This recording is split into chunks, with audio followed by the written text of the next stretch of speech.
A graça e a paz de Jesus a todos os irmãos.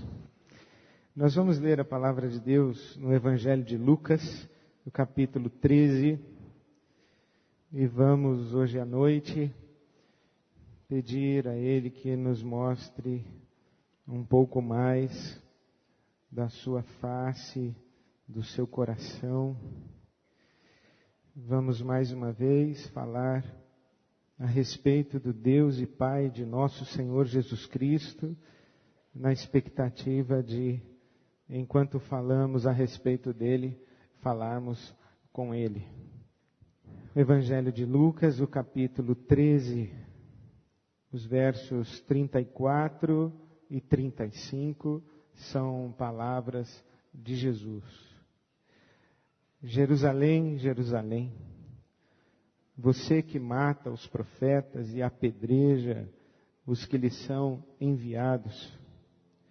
Quantas vezes eu quis reunir os seus filhos, como a galinha reúne os seus pintinhos debaixo das suas asas, mas vocês não quiseram.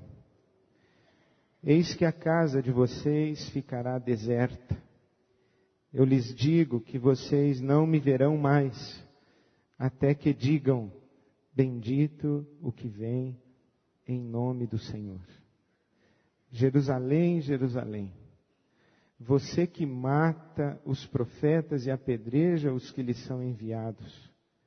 Quantas vezes eu quis reunir os seus filhos, como a galinha reúne os seus pintinhos debaixo das suas asas, mas vocês não quiseram. Vamos orar?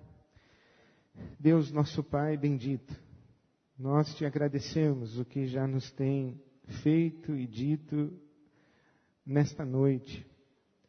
E pedimos-te na tua misericórdia, dá-nos ainda mais ouvir a tua voz, discernir a tua presença, perceber a tua face, dá-nos a experiência de ti mesmo e contigo.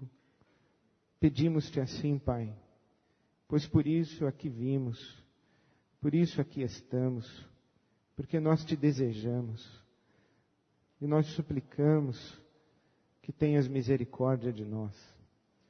Mostra-te a nós, fala conosco, é a nossa súplica, em nome de Jesus e para a tua glória. Amém. Jerusalém, Jerusalém, quantas vezes eu quis e você não quis. O Deus e Pai de nosso Senhor Jesus Cristo é o Deus das relações voluntárias. É o Deus das relações voluntárias. É o Deus que se expõe ao risco de amar. É o Deus que se expõe à possibilidade da rejeição. É o Deus que sussurra ao coração e pode ser ouvido por aqueles que lhe dão atenção e por aqueles que o buscam de todo o coração. O Deus e Pai de nosso Senhor Jesus Cristo é o Deus das relações voluntárias. Quantas vezes eu quis, mas você não quis. Quantas vezes eu quis, mas você não quis. Na verdade, o Evangelho de Lucas conta essa história de um Deus que quer e de um povo que não quer. O Evangelho de Lucas apresenta Jesus como o servo sofredor, o que nos faz lembrar a expressão de Bonhoeffer, quando diz, somente um Deus que sofre pode ajudar. Somente um Deus que sofre pode ajudar. No livro de Isaías, no capítulo 53, Jesus é apresentado como o servo sofredor. Aquele que sofre. Aquele que sofre e que em sofrendo é rejeitado. E parece que há uma lógica. É que Deus sofre e em sofrendo é rejeitado. Rejeitado como Deus, porque nós não queremos um Deus que sofre. Não é que ele é rejeitado e porque é rejeitado sofre. Não, ele sofre e porque sofre é rejeitado. Porque não queremos um Deus que sofre. Nós queremos um Deus que acabe com o sofrimento. Nós não queremos um Deus que sofra conosco. Nós queremos um Deus que seja forte o suficiente para dissipar a dor. Não um Deus que assuma para si mesmo a nossa dor e chore conosco a nossa dor. Nós queremos um Deus que resolva a nossa dor. E o Evangelho de Lucas mostra esse servo sofredor que é rejeitado. Já no capítulo 4 do livro de Lucas, Jesus volta da tentação do deserto, entra na sinagoga em Nazaré, no dia de sábado, como era o seu costume, abre o livro do profeta Isaías e lê: O Espírito do Senhor está sobre mim, porque Ele me ungiu para pregar boas novas aos pobres. Ele me enviou para proclamar liberdade aos presos e recuperação da vista aos cegos, para libertar os oprimidos e proclamar o ano da graça do Senhor. Então fechou o livro, devolveu ao assistente e assentou-se. Na sinagoga, todos tinham os olhos fitos nele, e ele começou a dizer-lhes: Hoje se cumpriu a escritura que vocês acabaram de ouvir. Porém, olharam para ele, e quando o viram, não havia no semblante de Jesus o mínimo sinal, o mínimo indício de que ele era um homem tomado pelo Espírito do Senhor e ungido pelo Espírito do Senhor. Não havia na história de Jesus, na biografia de Jesus, nos antecedentes de Jesus, nenhum sinal, nenhuma evidência de que ele, Jesus, era este ungido pelo Espírito do Senhor, que esse Jesus era o Messias esperado. Muito ao contrário, a reação daquelas pessoas na sinagoga foi: não, você não é o Messias, o ungido do Senhor. Você é meramente o filho de José, o carpinteiro. Você não tem pompa de Messias, não tem cara de Messias, não tem porte de Messias, não tem estatura de Messias, não tem a grandeza do Messias, não tem cara de Messias. Você tem cara de filho de pobre. Então Jesus se levanta e diz: é verdade. O profeta não tem honra na sua própria casa. E no versículo 28 de Lucas 4 diz que todos os que estavam na sinagoga ficaram furiosos quando ouviram isso. Levantaram-se, expulsaram-no da cidade e o levaram até o topo da colina sobre a qual fora construída a cidade, a fim de atirá-lo precipício abaixo. Mas Jesus passou por entre eles e retirou-se. Lucas capítulo 7. Jesus já iniciara seu ministério, já estava a manifestar a graça, a misericórdia, a bondade de Deus. João Batista está preso. E João Batista envia 2 dos seus discípulos para que perguntem se Jesus é mesmo o Messias. Porque esse Messias aqui é muito fraco. Esse Messias apontado por João Batista é um Messias que aparentemente trai o espírito messiânico.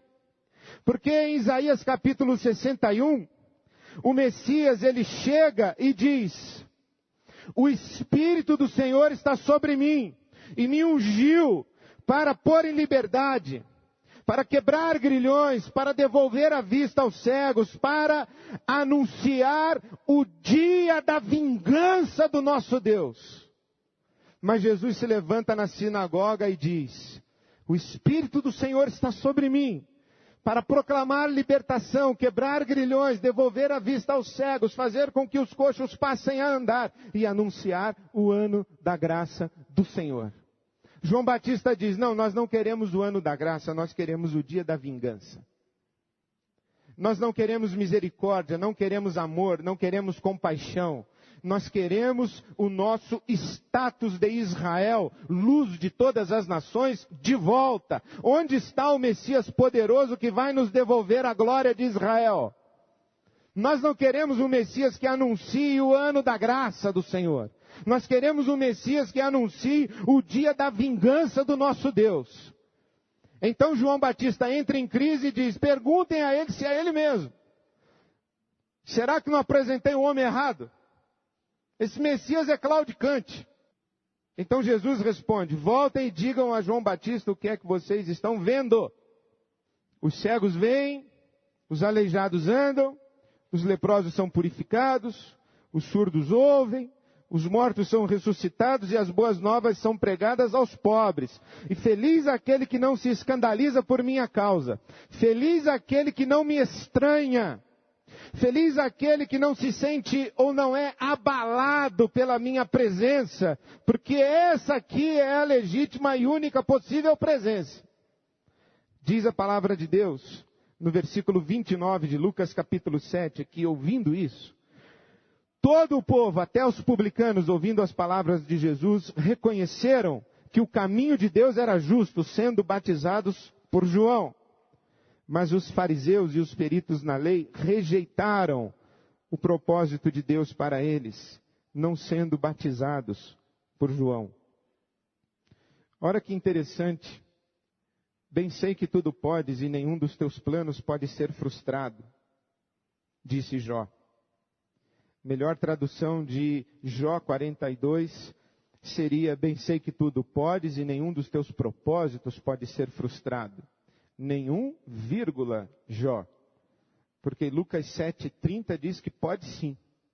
Porque os fariseus frustraram o propósito de Deus para eles. Rejeitaram o propósito de Deus para eles. Eis aqui o Deus rejeitado. Lucas capítulo 9.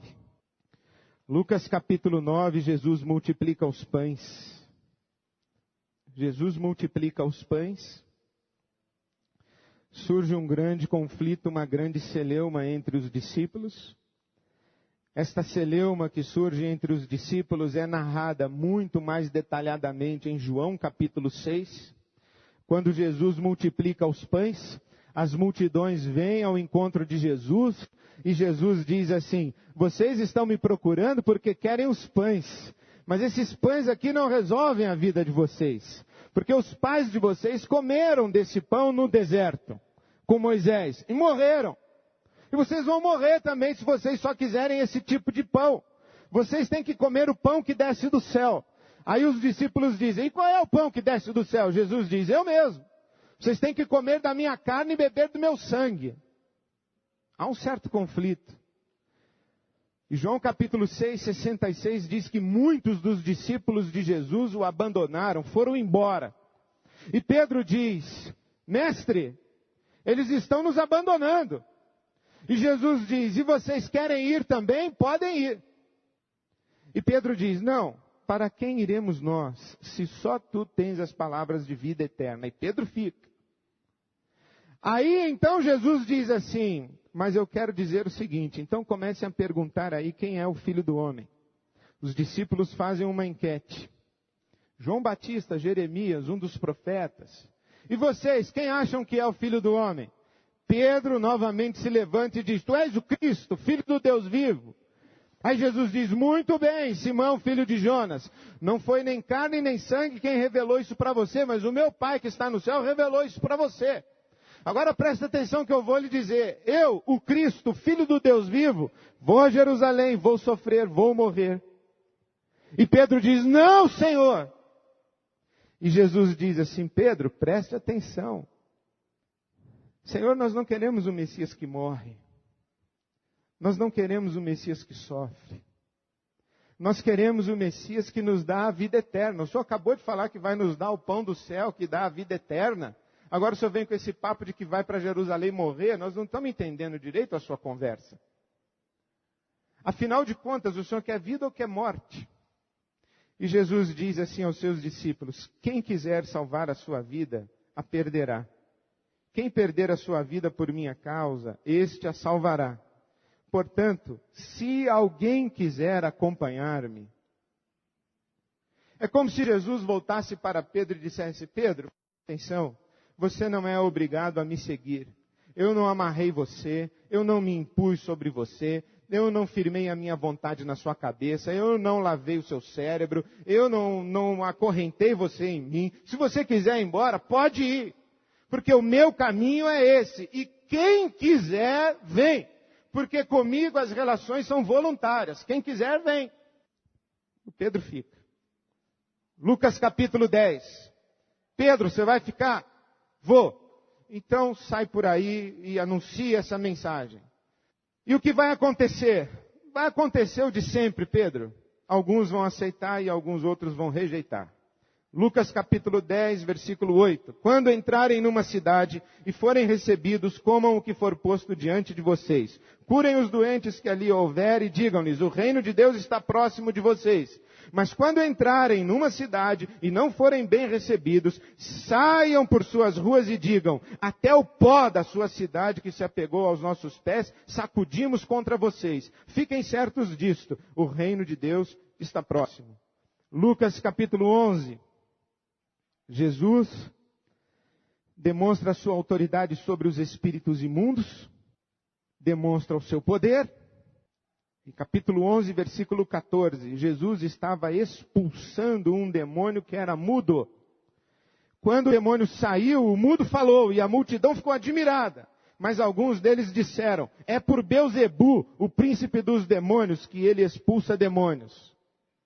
E Jesus diz, versículo 20, se é pelo dedo de Deus que eu expulso demônios, então chegou a vocês o reino de Deus. Nem mesmo com a sua manifestação de poder e autoridade, ele cativa o coração. Ele levanta contra si mesmo rejeição. Lucas capítulo 12. Lucas capítulo 12, verso 49. Parece-me que Jesus, num determinado momento da sua caminhada, senta-se numa pedra ou sob uma sombra, faz uma ponderação e exclama em tom de desabafo e esclarecimento aos seus discípulos. Lucas 12, 49. Vim trazer fogo à terra, e como gostaria que já estivesse aceso. Mas tenho que passar por um batismo, e como estou angustiado até que ele se realize. Vocês pensam que vim trazer paz à terra? Não, eu lhes digo, ao contrário, vim trazer divisão. De agora em diante haverá 5 numa família, divididos uns contra os outros, 3 contra 2 e 2 contra 3. Estarão divididos pai contra filho, e filho contra pai, mãe contra filha, e filha contra mãe, sogra contra nora, e nora contra sogra. É um Deus contraditório que suscita amores e ódios. Lucas capítulo 15. Talvez a mais surpreendente das parábolas. Um homem tinha 2 filhos, versículo 11. O mais novo disse ao pai: Pai, quero a minha parte da herança. Pedir ao pai a herança enquanto o pai está vivo é o mesmo que dizer ao pai: Papai, eu gostaria muito que o senhor já tivesse morrido, porque o senhor não morre. Eu estou louco para pegar a minha herança, mas o senhor não morre. Eu estou esperando, torcendo para o senhor morrer, mas o senhor não morre. Então eu gostaria que o senhor morresse, mas como o senhor não morre, o senhor tem uma saúde irritante, então o senhor me dê a parte da minha herança já. Isso é uma ofensa, isso é um ato indescritível de rejeição. Mas o pai repartiu a sua propriedade entre os filhos e deixou o seu filho seguir. Lucas capítulo 18. 18. Certo homem importante lhe perguntou: Bom mestre, que farei para herdar a vida eterna? Por que você me chama bom? Respondeu Jesus. Você vê que Jesus não tem a menor vontade de ser politicamente correto e simpático. Por que você me chama bom? Por que você chega me adulando? Por que é que você chega blasfemando? Porque bom só tem um, que é o Pai do céu. A menos que você já tenha entendido que eu e o Pai somos um, então você pode me chamar de bom. Não há ninguém que seja bom a não ser somente Deus. Versículo 20 de Lucas 18. Você conhece os mandamentos: não adulterarás, não matarás, não furtarás, não darás falso testemunho, honra teu pai e tua mãe. 21. O homem importante disse: tudo isso tem obedecido desde a adolescência. Imaginou que ouviria um elogio. Ao ouvir isso, disse-lhe Jesus: falta-lhe uma coisa ainda. Venda tudo o que você possui e dê o dinheiro aos pobres, e você terá um tesouro nos céus. Depois venha e siga-me. Parece que Jesus dificulta, ele tem prazer em dificultar que o pessoal ande com ele. Ouvindo isso, ele ficou triste, porque era muito rico. Então Jesus começa um discurso dizendo quão difícil é um rico entrar no reino dos céus. Lucas capítulo 20, versículo 9. A parábola de Jesus. Então Jesus passou a contar ao povo esta parábola. Certo homem plantou uma vinha, arrendou-a a alguns lavradores e ausentou-se por longo tempo. Na época da colheita, ele enviou um servo aos lavradores para que lhe entregassem parte do fruto da vinha. Mas os lavradores o espancaram e o mandaram embora de mãos vazias. Ele mandou outro servo, mas a esse também espancaram e o mataram de maneira humilhante, mandando-o embora de mãos, e o trataram de maneira humilhante, mandando-o embora de mãos vazias. Enviou ainda um terceiro, e eles o feriram e o expulsaram da vinha. Então o proprietário da vinha disse: que farei? Mandarei meu filho amado, quem sabe o respeitarão. Mas quando os lavradores o viram, combinaram entre si, dizendo: este é o herdeiro, vamos matá-lo e a herança será nossa. Assim lançaram-no fora da vinha e o mataram. Veja que interessante: Jerusalém, Jerusalém, que matas e apedrejas os profetas. Quantas vezes eu quis, mas vocês não quiseram. Quantas vezes eu quis, mas você não quis. Aqui estão ditas com outras palavras as mesmas verdades a Jerusalém. Na parábola de Jesus, os servos que são enviados são os profetas que são apedrejados e mortos, e agora o próprio filho vai ser rejeitado. A semana da paixão é um escândalo de rejeição. Rejeição, traição e abandono. Porque Jesus entra em Jerusalém aclamado: Hosana ao que vem em nome de Davi. Hosana ao filho de Davi. Mas ao mesmo tempo, quando diante da multidão para o julgamento, a multidão rejeita o filho do Deus vivo e escolhe Barrabás. Um dos seus 12 o trai com um beijo por 30 moedas. Um dos mais próximos entre os 12 o nega 3 vezes em uma só noite. Os outros todos, com exceção de João, abandonam a cena do Calvário, da crucificação e da cruz. Jesus está só, absolutamente só. O que isso quer dizer para nós? Que Deus é esse que suscita amores e ódios. Que Deus é esse que se expõe ao risco da rejeição, e muito mais do que ao risco, ele é de fato rejeitado. Que Deus é esse que se expõe à humilhação, ao escárnio, à cusparada na cara, à vergonha pública. Que Deus é esse? Que Deus é esse que parece tão fraco? Que Deus é esse que morre? É o Deus e Pai de nosso Senhor Jesus Cristo. Essa é uma face de Deus. Uma face que pode ser vista em Jesus. Porque o que se espera de Deus, por definição, é o que disse Aristóteles. É que o sumo bem não pode ser rejeitado. Que quando alguém está diante do sumo bem, do bem supremo, esse bem supremo, ele é tão escandalosamente maravilhoso, ele é tão encantadoramente cativante, que não há a menor possibilidade que alguém o rejeite. Esta é a noção de Deus que nós temos a partir da filosofia grega. O Deus perfeito, o Deus onipotente, o Deus onisciente, o Deus onipresente, o Deus que quando chega, ilumina tudo e não há possibilidade de que alguém tenha outra reação senão cair de joelhos e adorá-lo. Porque Deus chegou. Só que esta compreensão a respeito de Deus, aristotélica, grega, não combina com o Deus e Pai de nosso Senhor Jesus Cristo e com o Deus que Jesus veio revelar para nós. Porque Ele, Jesus, é aquele em quem diz a palavra de Deus, em quem habitou a plenitude da divindade. Colossenses capítulo 1. Em Jesus habitou a plenitude da divindade. João vai dizer o seguinte, que o Verbo se fez carne e vimos a sua glória. A glória estava ali. Mas uma glória que poderia ser rejeitada, uma glória que poderia ser não vista, uma glória que poderia ser não acatada, uma glória que poderia ser não desejada. Esse é um paradoxo do Deus e Pai de nosso Senhor Jesus Cristo, é um grande conflito que nós temos com Ele.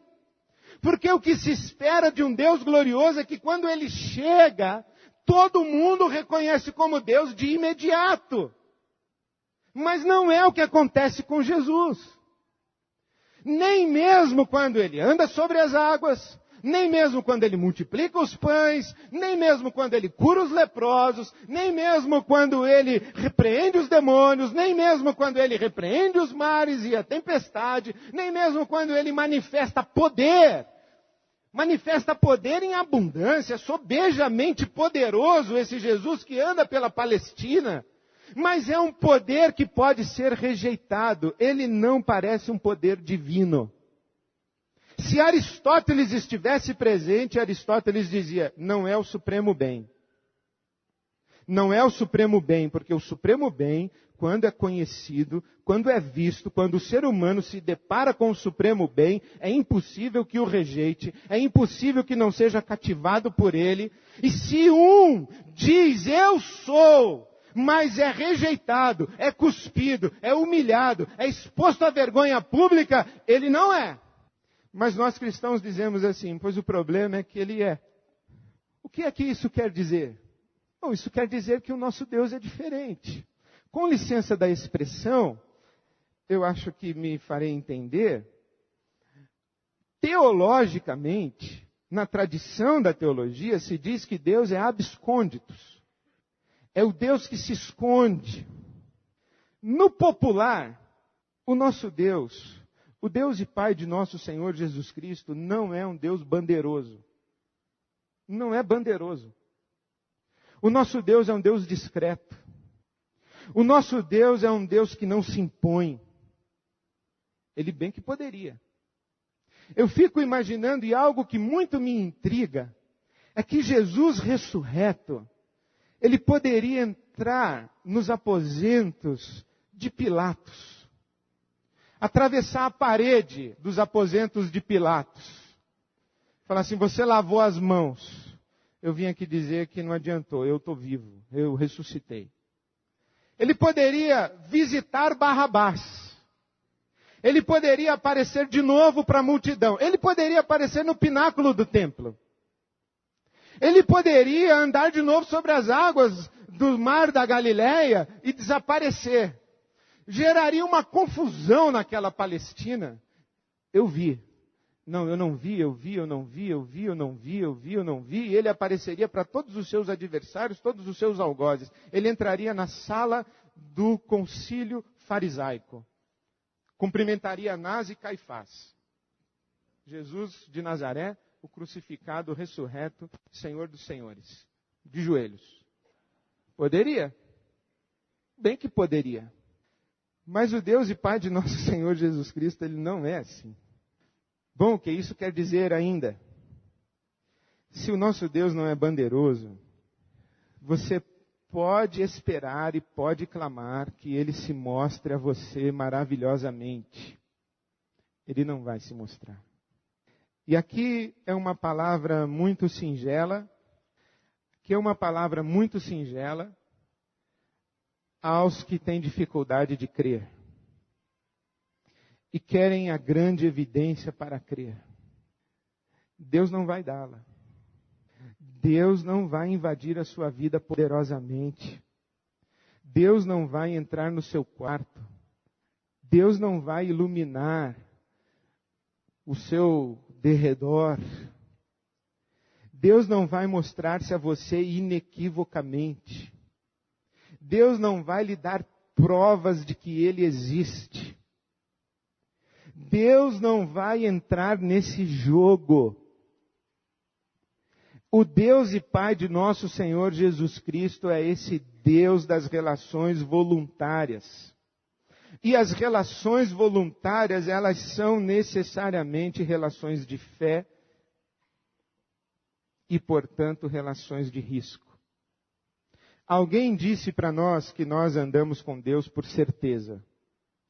Mas essa certeza que disseram para nós, ela não significa a mesma coisa do que fé.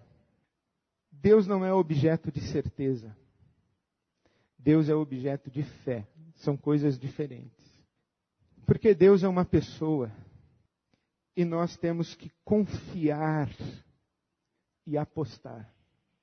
Eu me arrisco muito com o que vou dizer, mas se eu tivesse que definir fé, eu diria que a fé é uma aposta. A fé é uma aposta. Ela não é uma certeza. Paulo apóstolo vai dizer que nós não andamos por vista. Andamos por fé. Jesus disse aos seus discípulos, bem-aventurados os que não viram e creram. Somos nós. Se você espera um Deus que entre na sua vida poderosa e avassaladoramente, deixando indubitável que Ele está presente com você, você está esperando uma ilusão. Por quê? Porque nada garante que no dia que assim Ele entrar, você não vai rejeitá-lo. Porque alguém poderia dizer assim, ou melhor, alguém não, eu mesmo digo. Ele entrou avassalador e poderosamente na Palestina. O cara andou sobre as águas. O cara alimentou uma multidão de 5.000 com 5 pães e 2 peixes. O cara, por onde passou, curou gente. O cara ressuscitou pessoas. Ele deu ordem à chuva e parou de chover. Ele deu ordem ao mar e o mar acalmou. Bom, era de se esperar que o poder avassalador de Deus se manifestou. Logo, todos cairão de joelhos diante dele. Não é verdade. Não aconteceu. Pior do que isso. Ele entrou avassaladora e poderosa e gloriosamente no Egito. E ele saiu de lá com um braço forte, poderoso, avassalador e glorioso. Dali a 10 minutos o pessoal já estava reclamando com saudade do Egito. O Moisés subiu ao monte e falou, vou falar com ele. Com quem? Com o glorioso. Então vá, Moisés. Demorou. Quando voltou, os caras tinham feito um bezerro de ouro. Estavam dançando em volta de um bezerro de ouro. O poder avassalador, essa entrada gloriosa de Deus, isso não é o Espírito do Deus e Pai de nosso Senhor Jesus Cristo. Já foi assim, não resolveu, não funcionou. Poder suscita paixões e ódios. Grande questão do nosso coração humano é o nosso orgulho egocêntrico. E quando a gente se depara com um poder, logo, das duas uma. Ou a gente quer a posse do poder, ou a gente quer a capacidade de manipular o poder em nosso benefício. E quando Jesus entra, ele diz assim, eu não faço o jogo do poder. Eu não sou o Deus que joga o jogo do poder. Eu não me manifesto e não me imponho poderosamente. Então como é que te impões? Amorosamente, compassivamente, sofredoramente, rejeitadamente, silenciosamente, sussurradoramente. É assim que eu falo. É assim que eu apareço. Jesus, por que o Senhor não é mais óbvio? Jesus, por que o Senhor não fala mais alto? Jesus, por que o Senhor não se mostra mais claramente? Jesus, por que o Senhor não se manifesta logo? Porque eu não estou nesse jogo. Eu não estou nessa brincadeira. Comigo as relações são voluntárias. E a relação é tão voluntária que precisa nos deixar no limite, no horizonte da dúvida. Precisa colocar-nos diante da necessidade de fazer a aposta.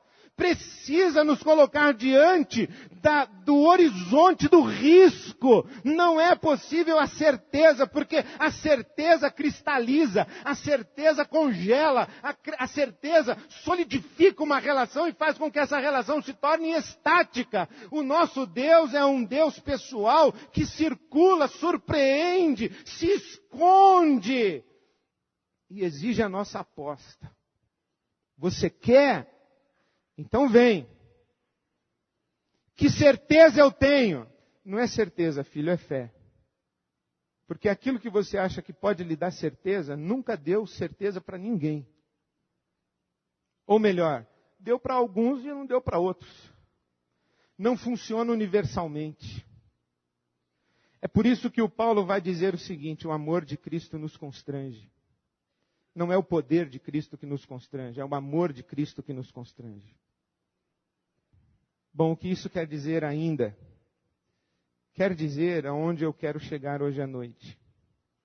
Eu quero chegar em Jeremias capítulo 29, versículo 13. Vocês me procurarão e me acharão quando me procurarem de todo o coração. Eu ouço muito: pastor, eu não sinto a presença de Deus na minha vida. Pastor, eu não sinto Deus comigo. Pastor, eu queria ouvir mais a Deus, mas eu não ouço Deus. Pastor, eu queria crer mais. Pastor, eu queria ter mais firmeza na minha fé. Pastor, eu queria isso, eu queria aquilo. Eu, condoído, faço aquele semblante assim de não sei o que responder. Mas o que eu gostaria de responder é mais ou menos o seguinte: eu também não sinto Deus assim tanto na minha vida, não. Eu também não ouço tanto Deus assim, não. Eu também gostaria de muito mais de Deus. Eu gostaria que Ele fosse mais claro, mais óbvio, mais explícito. Deus é uma figura muito difícil, é para lá de carimbada. É para lá de carimbada. Porque Ele, se fosse menos carimbado, seria óbvio, seria tão explícito que inegável. Não pode, não seria Deus. Então onde quero chegar? Você pensa que vai experimentar Deus lendo caixinha de promessa, companheiro? Faça-me um favor. Fazendo aquela oraçãozinha de desencargo de consciência antes de dormir? Faça-me um favor. Fazendo um estudinho bíblico assim, muito do fraquinho lá no seu pequeno grupo para comer pizza depois, para ver o jogo da seleção de vôlei que perdeu para os americanos. Você acha que é assim? Vamos encontrar, a gente faz um estudinho bíblico que 4 horas começa a final do Brasil, a gente assiste. E nós vamos encontrar Deus assim, e sentir Deus assim, e ouvir a voz de Deus assim. Vindo um domingo e faltando 3. Ah, não senti muito Deus. Não estou dizendo que você tem que vir todo domingo, não. Inclusive, se não vier, pode ser que encontre mais fácil, mais rápido. Estou dizendo que não é nessa displicência que a gente leva. Não é. Você tem a pachorra de fechar sua Bíblia no domingo e só abrir no outro domingo. Pior, você nem abre no outro domingo, você esqueceu no banco do carro. Aí no caminho para cá, você fala, tudo bem. Você não traz nem a Bíblia. Eu peço para você abrir em Amós, você não sabe onde fica. Tu não sabe nem onde fica Amós, quer saber onde fica Deus? Ora, Você quer um Deus óbvio? Ele não é óbvio. Você quer um Deus bandeiroso, que chegue na sua cara, bata na sua porta e fala, eis aqui o Todo-Poderoso. Ele não é assim. É joelho no chão, é lágrima, é agonia, é angústia. É sofrimento, é clamor. É ficar sem dormir. É olhar para o céu e falar, Deus, tem misericórdia de mim. Onde o Senhor está? É assim. Isso faz lembrar o David Wilkerson, que escreveu A Cruz e o Punhal. Espero que você já tenha lido A Cruz e o Punhal. Ele é pastor de uma igreja na Broadway. E ele fez um apelo uma vez e veio um pessoal à frente atendendo o apelo para entregar a vida a Jesus. Aí ele disse que ele olhou para um sujeito e falou, você aí, ó, pode ir embora. Aí ficou aquele pessoal assustado. Falou, você com essa cara aí, Deus não vai te salvar não, com essa displicência toda, vai embora. Você está perdendo o seu tempo e o tempo de Deus. Interessante como os apóstolos pregavam, Jesus, ele não queria, assim, eu não posso melindrar uma pessoa, senão ela vai abandonar o Evangelho. Se vai abandonar o Evangelho por causa do melindre, é porque nunca encontrou. Eu não vou mais na igreja, o pastor não me ligou no dia do meu aniversário. Ah, vai te catar, meu. Vai procurar um encontro com Deus legítimo, profundo. Vai ligar para os outros no dia do aniversário dos outros. Não pode esbarrar, não pode melindrar. Que é isso? Nós queremos ajoelhar 5 minutos e que o céu se abra, que o quarto se ilumine, ficar arrepiado e sentir a presença de Deus e ouvir a voz de Deus. Deus fala comigo agora, em nome de Jesus. Pá, vai e falou. Que é isso? Não é realejo. Imagina, vai contratar um periquito para tirar versículo da Bíblia? Não funciona assim, pessoal. Esse pessoal que tem um Deus tão óbvio, que fala com Deus toda hora, que ouve Deus toda hora, que tem revelação toda hora, tem palavra toda hora. O Moisés andou 40 anos com ele no deserto, viu 2 vezes. É o que diz Woody Allen, se você fala com Deus todo dia, você é um bom cristão. Agora, se Deus fala com você todo dia, você é louco. É o sussurro suave de Elias. É o sussurro suave de Elias. Não é o terremoto, não é o fogo, não é o vento impetuoso, é o sussurro suave. É o prestar atenção. É o aquietai-vos e sabei que eu sou Deus. É o preparar a casa para receber o noivo, o amado da alma. É o zelo, é o cuidado, é a reverência, é o joelho no chão, é a investigação criteriosa da Escritura Sagrada, é a curiosidade renovada, é a fome, é a fome. Assim como o bicho quer a água no deserto, assim a minha alma suspira por ti, ó Deus. Buscar-me-eis e me achareis quando me buscardes de todo o vosso coração. O nosso Deus, a gente não esbarra com Ele nas esquinas. O nosso Deus, Ele se revela para aqueles que o buscam diligentemente. Eu fico assustado com o apóstolo Paulo quando diz o seguinte: eu preguei para tanta gente, mas eu esmurro meu corpo e o reduzo à escravidão, com medo de que eu mesmo não seja rejeitado e deixe de conhecer e experimentar esse Deus de quem eu falo. Quando eu leio isso, eu falo, Deus, misericórdia. Eu esmurro muito pouco o meu corpo. É o autor de Hebreus que diz assim: vocês ainda não lutaram contra o pecado até sangrar. Até o sangue, não lutaram. Até o sangue, não lutaram. Nós queremos uma vitória depois da segunda oração. O Paulo orou a vida inteira e ouviu de Deus: a minha graça te basta, vai viver de joelho para sempre. Nós queremos um Deus poderoso, miraculoso, espetaculoso. não é o Deus e Pai de nosso Senhor Jesus Cristo. Porque o Deus e Pai de nosso Senhor Jesus Cristo, Ele se mostrou 1, 2, 10 milhões de vezes de maneira espetaculosa, e a Bíblia conta. Só que a manifestação espetaculosa de Deus não gerou íntimos de Deus. Somente aqueles cativados pelo amor desse Deus solidário, fraco, rejeitado, crucificado, que troca o olhar com a gente e diz: eu sou o teu Abba. Despeja-te no meu colo, descansa em mim, salta, pula que eu te sustento. Aposte em mim e larga-te em mim, eu te seguro. Esse é o exercício cotidiano. Aquela displicência com que a gente anda na direção de Deus só serve para endurecer o nosso coração e afastar-nos cada vez mais da vontade de andar em direção a Ele. Se você cismar que vai andar com Deus, meu amigo, ande mesmo.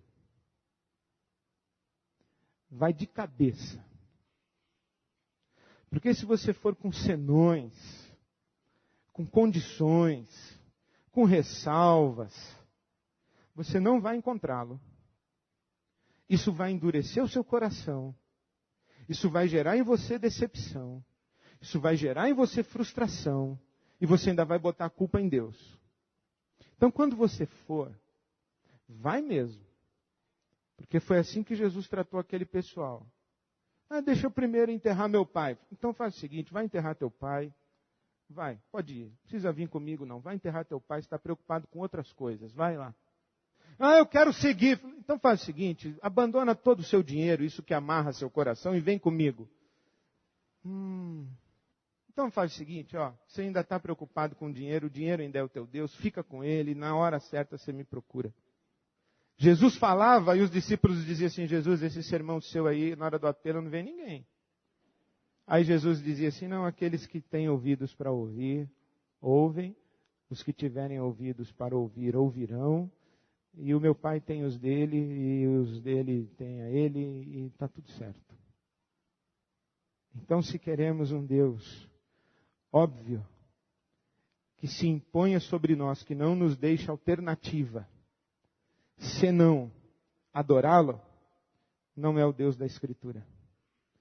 O Deus da Escritura, o Deus e Pai de nosso Senhor Jesus Cristo, não é um Deus espetaculoso.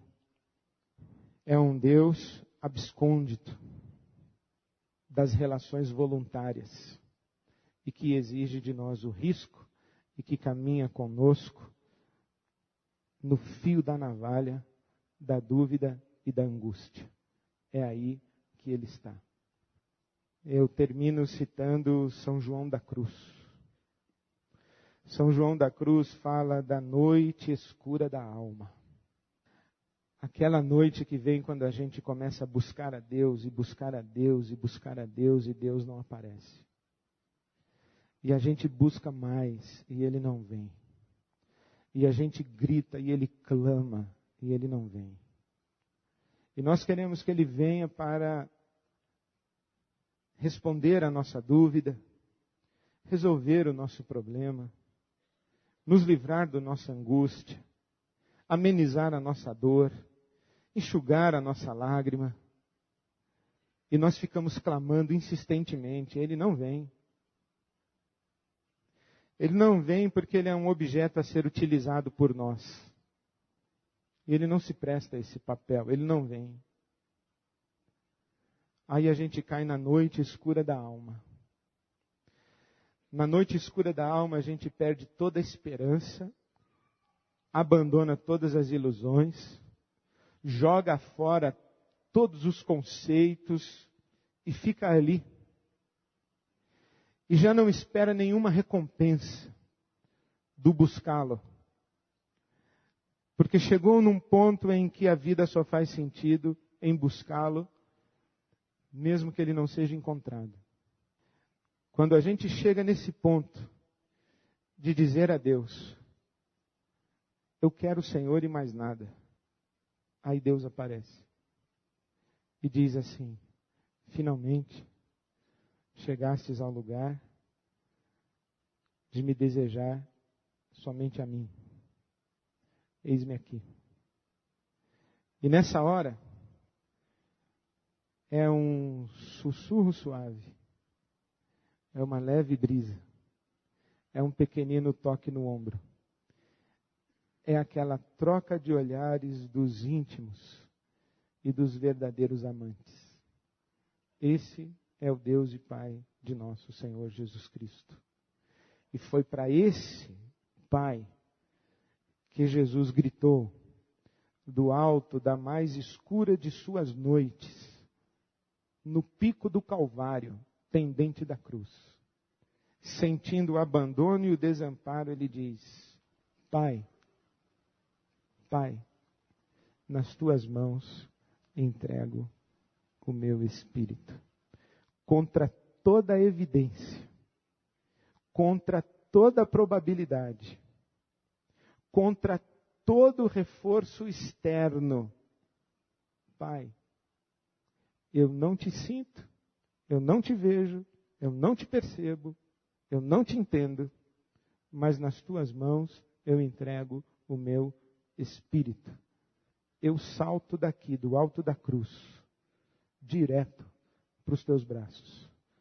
Que assim seja na sua experiência de caminhar com o Deus e Pai de nosso Senhor Jesus Cristo. Amém. Amém.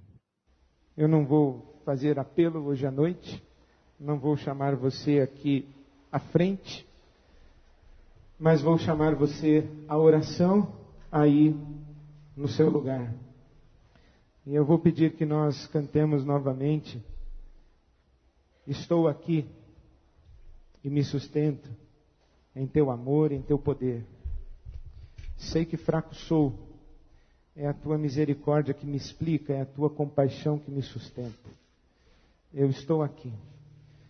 E quando eu vejo o teu pensar e comparo com o meu, eu me surpreendo que eu sou um filho teu. Quando eu vejo a diferença entre o teu coração e o meu, eu me surpreendo que o Senhor consiga andar comigo. Esse é o Deus e Pai de nosso Senhor Jesus Cristo.